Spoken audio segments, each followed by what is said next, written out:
Never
stop learning because life never stops teaching. Good morning, everyone, and a very warm welcome to the virtual international conference on global research trends in biotechnology, Department of Biotechnology from St. Joseph's College of Engineering. Before we start, I request you all to follow a few instructions to ensure the smooth sailing of the event. Please do not unmute your microphones throughout the session and do not introduce yourselves in the chat box. Kindly post any questions you have in the chat box and they will be answered at the end. If you face any technical difficulties at any point, relay them in the chat box and we will look into it. I suggest you all to use your earphones for better quality. The feedback forms will be posted in the chat box sometime during the session, and I thank you in advance for your cooperation. We will now begin on an auspicious note with the Tamil Thai Valtu.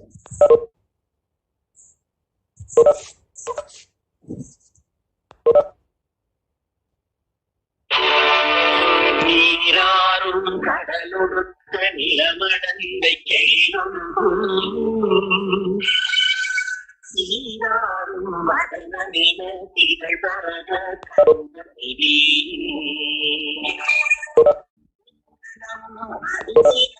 திராவிடங்கள் திருநாளும் சிறு திரையுடலும் தரித்தனரும் திலகமுனே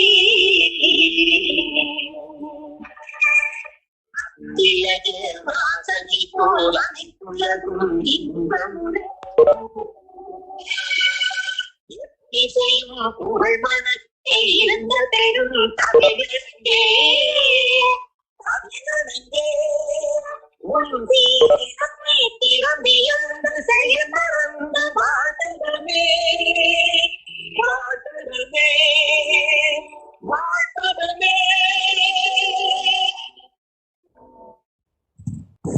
I now welcome the HOD of our department, Dr. G. Sri Kumar, to address the participants. Good morning, everybody.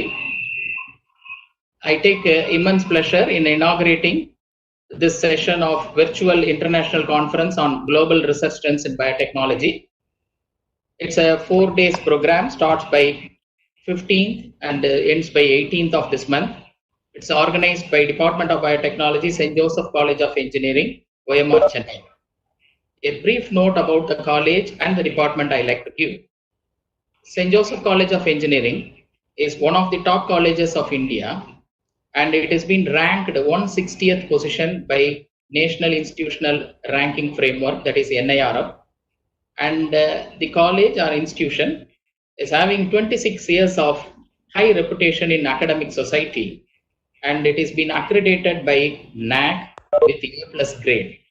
And this institution is affiliated to Anna University Chennai and having 10 UG programs and 5 PG programs. All are accredited by NBA accreditation. Right.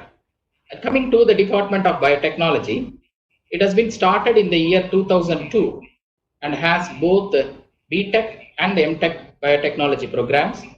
And in order to maintain the quality of education, the Department of Biotechnology has retained their intake capacity with 60 students per year. And the department has also got a research center recognition under Anna University, where PhD programs and MS research programs also can be conducted. The department is having a state-of-art laboratory facility and with 1.1 crores of funding from government agencies. And the Department of Biotechnology is very consistent in going for 100% pass percentage every year.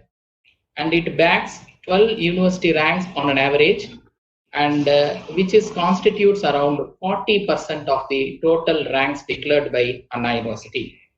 So far, the department, right from the inception, got 139 ranks. Out of that, 10 gold medals and 7 silver medals have been achieved. And out of the total students, 60% of them every year on an average goes for placement, and 40% of them going for higher studies both in India and abroad. Anything that is out of the sight, it becomes out of the mind. That is what people used to say. Education is not an exception in this case. We tend to forget things as the days goes on and when we are not constantly in touch with it. The current COVID pandemic lockdown period makes us very inert and not being active mentally. Slowly, both the teachers and the staff members, students, they tend to forget subject knowledge over a period of time. Keeping things in mind, the Department of Biotechnology of St. Joseph College of Engineering has designed this conference program with a motto of learning together even when we are apart. The entire world, when it is slowed down, we should rediscover ourselves. The skills and the knowledge available in the society is enormous and incredible. This kind of conferences brings them in a common platform and shares each other's with the knowledge. As a faculty, we should always keep learning. Learning is a verb, which is present continuous tense.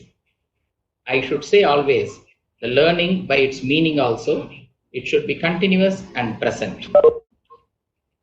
As a teachers, when you improve your knowledge, your voice and confidence will automatically get improved. And as a students, increase your knowledge so that the knowledge itself will increase you. The knowledge, when you see it is a power, learning should be a superpower. The conference is a best choice and chance for achieving it.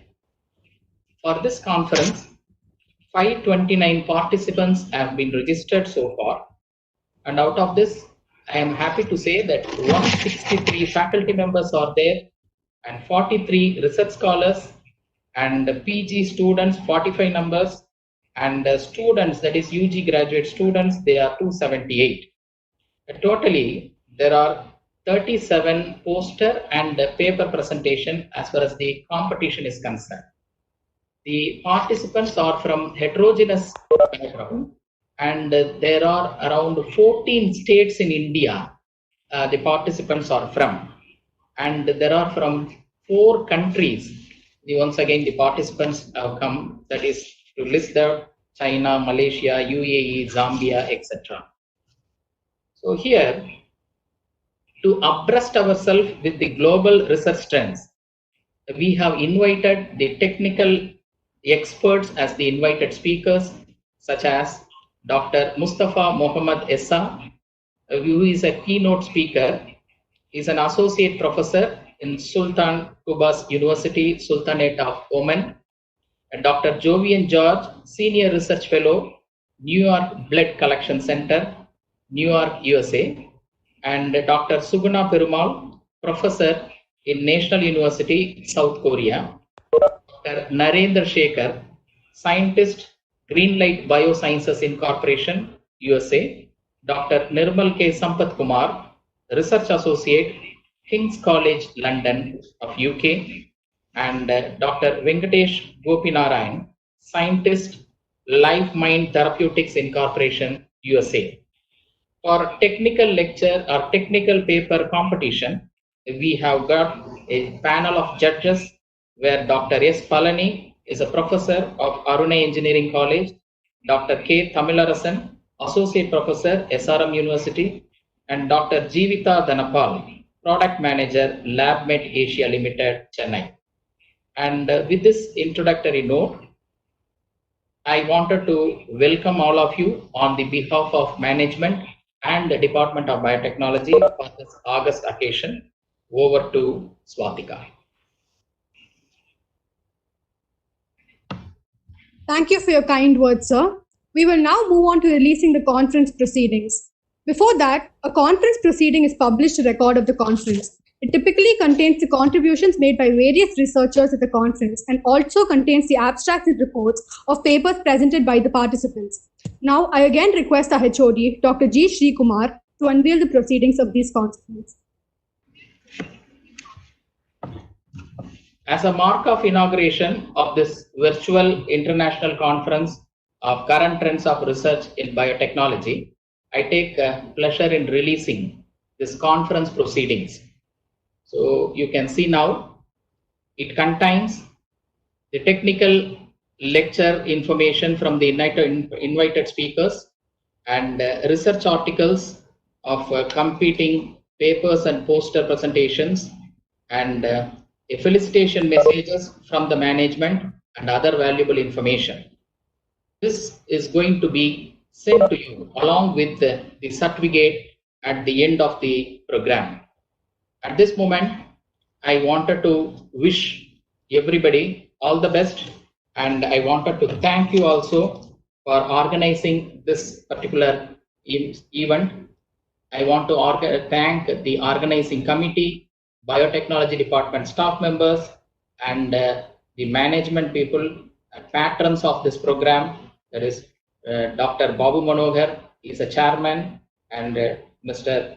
Sashi Shekhar is a director, managing director, Madam Jessie Priya, and our principal, Dr. Seshagiri Rao, and the dean, Dr. Parvata Bardini Madam, etc.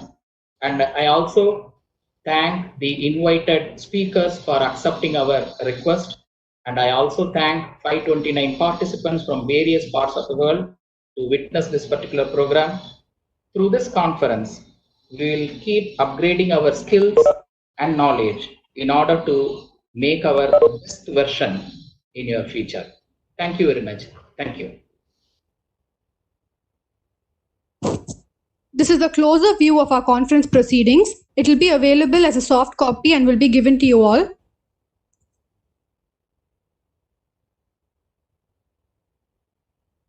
I'd like to take this time to thank our patrons, Dr. B. Babu Manohar, Mrs. S. Jessie Priya, Mr. B. Shashi Shekhar, Dr. Vadi Sheshagiri Rao, and Dr. B. Parvata Vardhari for their support. And I'd finally like to thank our HOD, Dr. G. Sri Kumar, for releasing the proceedings.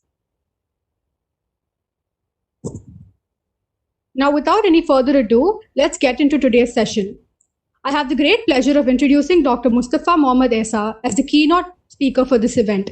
He is an associate professor at Nutrition College of Agricultural and Marine Sciences at Sultan Qaboos University, present in the Sultanate of Oman, and holds a visiting professor position in neuropharmacology at Macquarie University. He is the editor-in-chief for the International Journal of Nutrition, Pharmacology, Neurological Diseases, published by Wolters Kluwer, USA.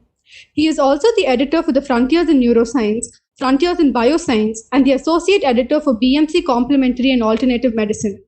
He is an expert in the field of nutritional neuroscience and neuropharmacology and has published more than 145 papers, 54 book chapters, and 11 books. In 2015, he founded the Food and Brain Research Foundation to support research in nutritional neuroscience. Dr. Esa is a recipient of many awards from local and international bodies. In 2015, one of his books titled Food and Brain Health was awarded as the best book in the world by Gourmand Cook Book Awards for the 20th time. In 2015 and 2016, he received the National Research Award under the health sector from the Research Council of Oman. These are just a few of his accomplishments. He has over 15 years of research and teaching experience, and till now has received many research grants estimating over 1.45 million US dollars from local and international agencies for his work in neuropharmacology and nutritional neurosciences. Once again, it is an immense pleasure to have you with us today, sir. I request you to take over the session.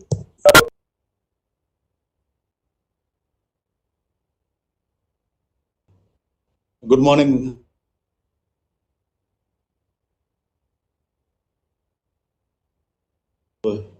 Today I'm going to share, first of all, I have to thank Dr. Samundiswari. I came to know her through Dr. Professor Palani from Aruna Engineering College, and I'm glad to right away accepted the invitation.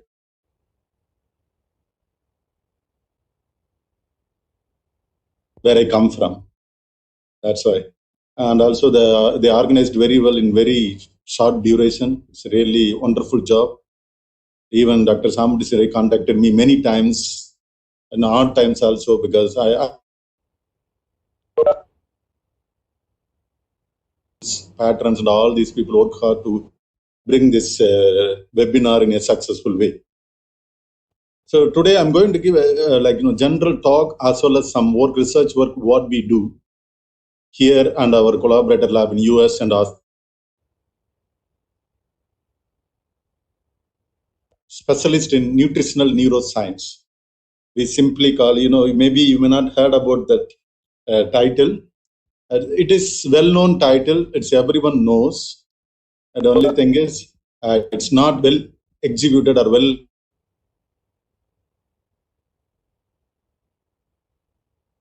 I'm going to give the talk like food for thought. First, I have to say I don't have any conflict of interest. That is my institute's responsibility to lab. I have to tell this.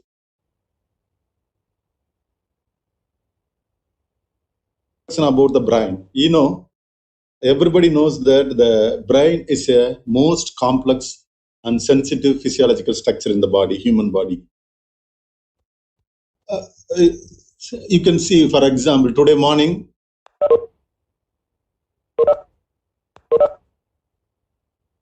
and somebody, and you can see your performance in the school or college and office, it will be little abnormal. Maybe some people come and ask you, can you give me this paper? You say, no, I will give later, or something like that.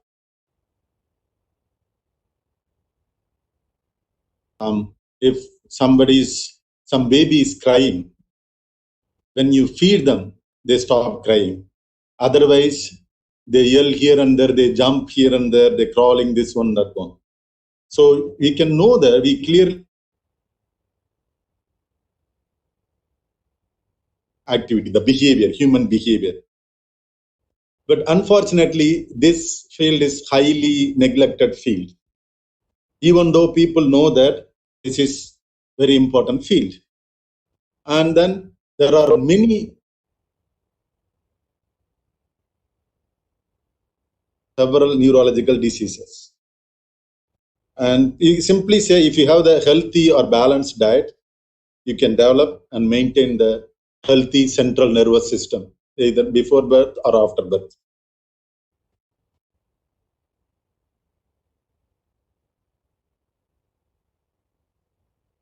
For many diseases by using diet. I give the example like epilepsy, Alzheimer's, Parkinson's, autism, even autism like ADHD and multiple sclerosis. Many neurological.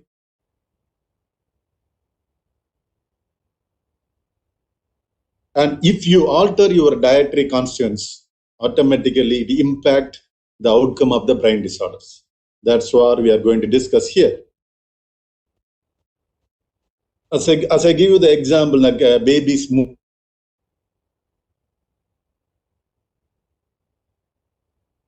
In the prison in United States of America, they did a big study on that, and they checked with the criminals who were arrested, what they were taking before they do the crime.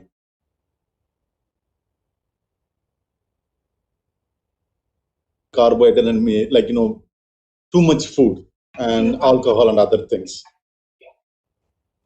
Hello. So indirectly,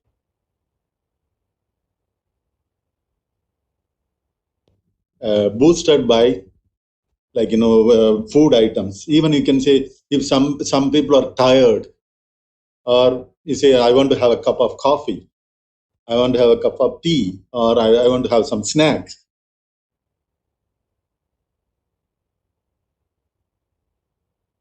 That's what we are going to discuss. First, I'm going to give some idea about calorie restrictions or fasting. Any religion you follow, even Christian or Muslims, skip some food and then they do some religious activities. But science proved that if you do the intermittent fasting regularly and do the calorie restrictions, your brain bioenergetic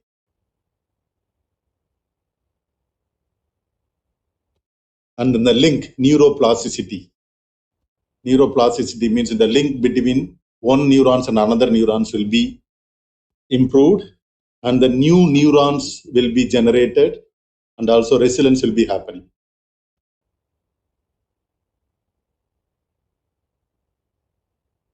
The TNF alpha, interleukin, these are the cytokines, inflammatory cytokines, they will be reduced, and even the insulin resistance and glucose, all these things in the brain will be reduced, balanced. And the good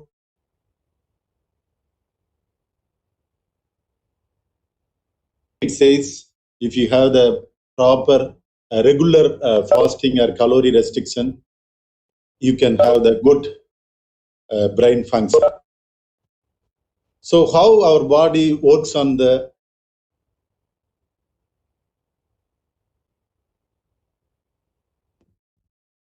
our body, brain has hippocampus where in the cognitive function, the memory and learning will be improved. How when you have the less work for the brain.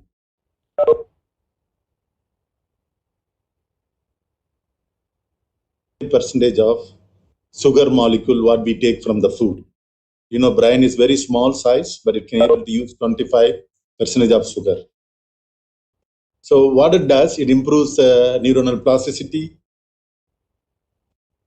And as I told you, if you are having the fasting, and it improves the brain function in many ways.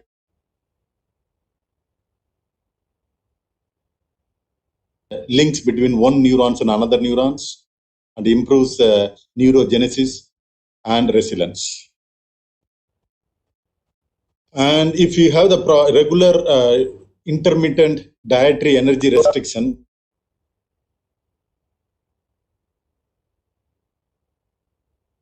learning. So in detail, we are going to see everything in detail. First of all, we know that brain is only 2% of body weight. And it is a small organ, it receives 15% of cardiac output and 20% of the oxygen and 25% of the glucose utilization. So due to high usage of oxygen and high usage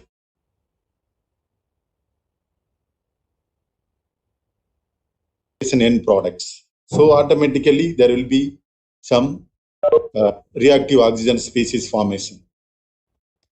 Based on the location of neuronal death, the name of the diseases will be different.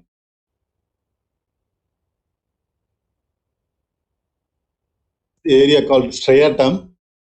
If you have neuronal degeneration here, that means cell death, neurons death, that is the disease called Huntington disease. This area is called as hippocampus. If you